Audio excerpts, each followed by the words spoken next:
There is a great disturbance in the Force. Two directors talk about Star Wars. That sounds good. Dave Fill My Holy and Leslie Headland actually have to turn to an auto cue to utter these ridiculous phrases. Tell me about the Acolyte. I'm sorry, just you asking me that question is making me cry. Ron, are you paying attention? Nope. Well, this concerns all of us. Okay. Well, folks, to quote Phil Collins, it's another day in paradise, or one step better than that. Guns N' Roses, take me to the paradise city where the grass is green and the girls are pretty, or in my case, they got titties as well, and they're biological females, because yes, the Acolyte Season 2 is never going to happen. The power of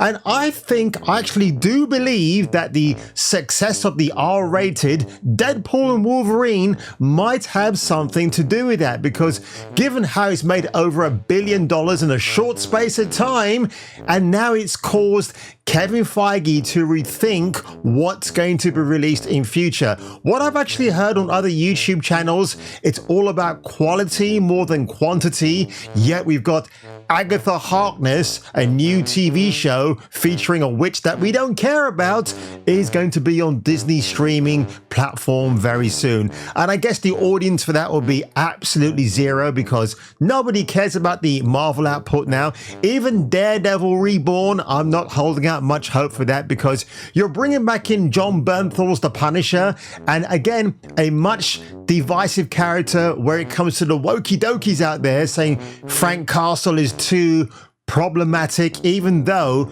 you can consider that guy, like the actual design of the character, is embraced by law enforcement in America, and I guess that's problematic, folks. And they've tried to downplay that character a lot, but John Bernthal has said openly, if he comes back and they make the character goofy, he's not interested in playing Frank Castle that way. And I think that's a good stance to take, actually. And I think Marvel are being forced to bend their knees slightly on that one and give in to John's demands. After all, if the fans love John, which I do as well, and they want him to reprise the role of Frank Castle, let the man do what he does best, or in my case, breast.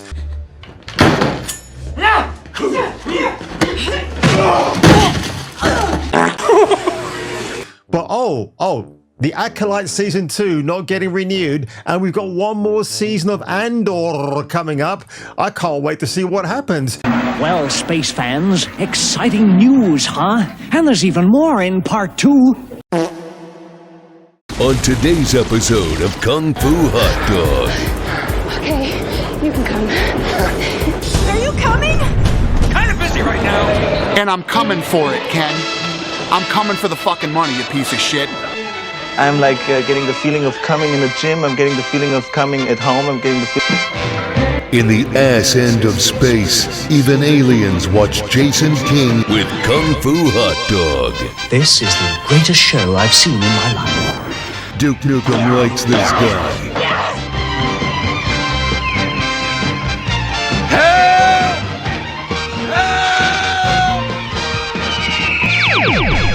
Approved by 1970s Robert Redford.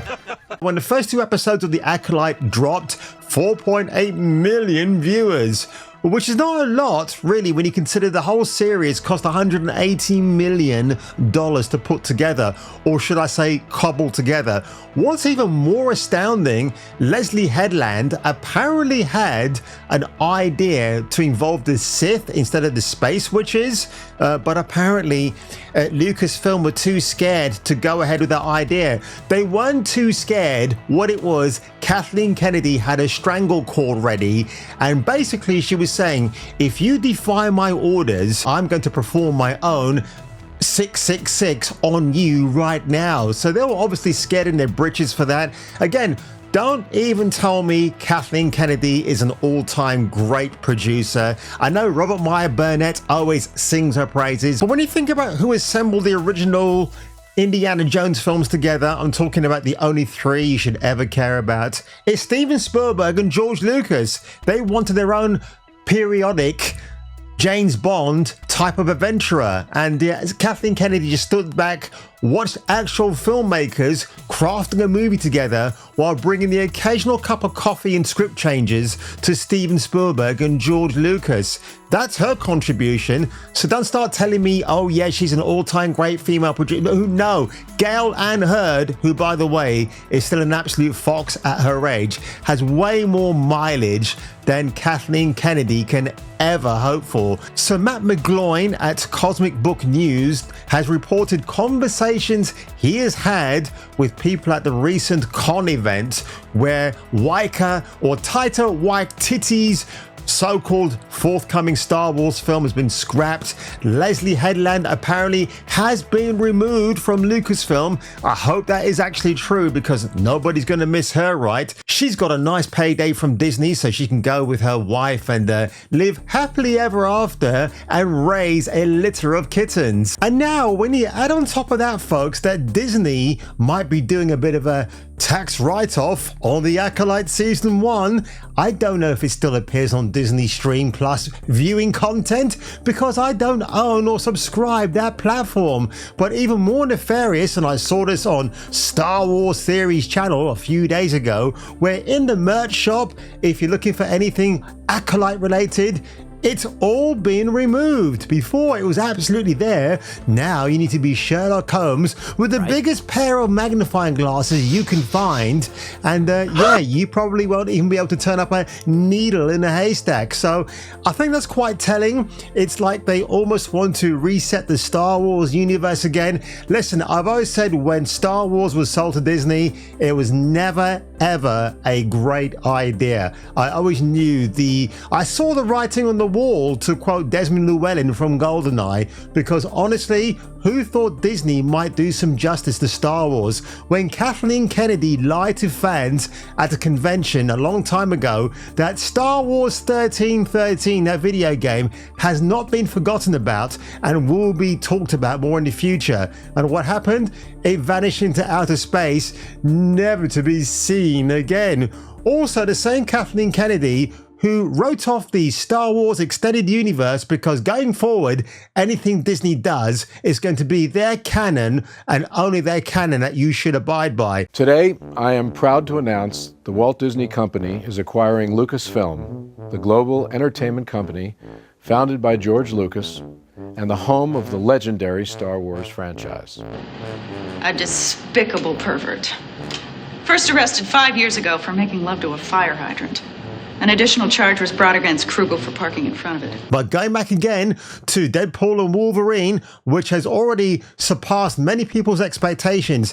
Did I think that was a great film? No. Is it an enjoyable film? Absolutely. But what it proved once and for all, there is no such thing as the modern audience, whatever that is, because it's about tastes and what people actually crave. If you think about the Roman Colosseums and how people wanted to be entertained with absolute mayhem and slaughter, well, we've been doing that for many decades. We demand refreshing content. Maybe repeat some of the old new tricks with a brand new dogs, but oh my god, it's been ridiculous how in the last few years, since 2016, we're going to pinpoint, maybe even a little bit before that, that entertainment in the West is going down the drain rapidly. Now, of course, people like Lee Jung Jae from the Acolyte Season 1 says, and this is quoted in Variety by the way, it's quite surprised Disney cancelled the Acolyte after Season 1.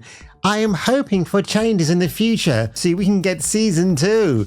Is that man absolutely out of his deluded mind, or did Disney pay him to say that? And of course, Amandla Stenberg, oh my god, she's the star of the show, folks.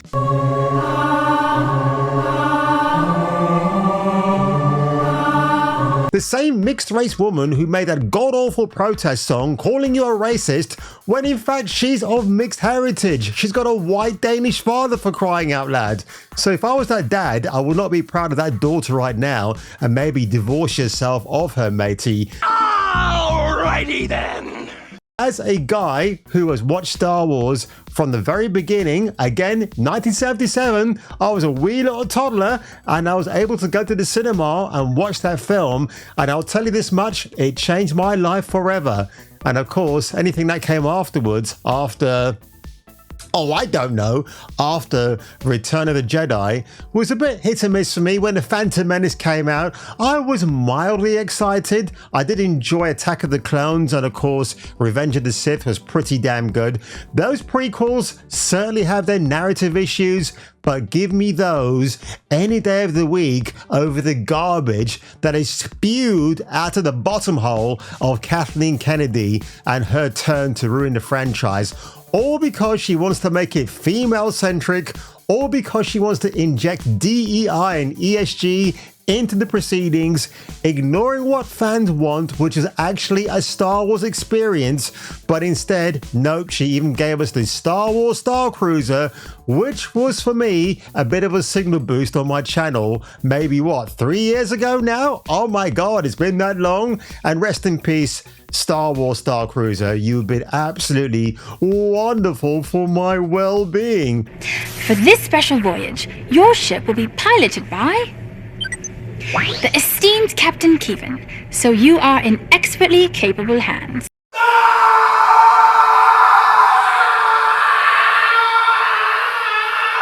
And even Paul Tassi on Forbes has chimed in about it. He acknowledged a few things, that yes, the Acolyte was terrible, but he also said, well, apart from it being cancelled, the upcoming Skeleton Crew is a limited series, which, by the way, some people have likened to being Goonies in space and stars Jude Law, a man, as far as I know, who doesn't hold any ideological beliefs or anything. He kind of stays pretty much stum. And of course, if he adopts that approach, and if he agreed to star in this, then maybe he saw some potential that we're not aware of. And Andor was always meant to be a 2-season arced show, and that will end after the upcoming season 2.